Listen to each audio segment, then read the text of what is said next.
यांनी ना सर्वत्र घाण करून ठेवलेली, ज्यांना काहीच येत नाही ना तसे उमेदवार आज निवडून आलेले. खरंच ना खंत वाटते या गोष्टीची. आणि मोगरे मामी खरोखर हा प्रभाग क्रमांक 3 चे ना सर्व नागरिक तुमच्या पाठीशी आहे. जरी आपल्या अंगावर गुलाल पडला नाही ना तरी आमच्यासाठी तुम्हीच नगरसेविका आहात आणि तुम्हीच राहा नेहमी. जय भीम, जय शिवराय.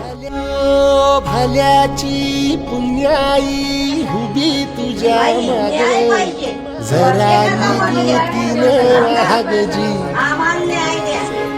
अरे ढळून इमान लागून ये गागे, दिल्या सबुदाला जहागजी.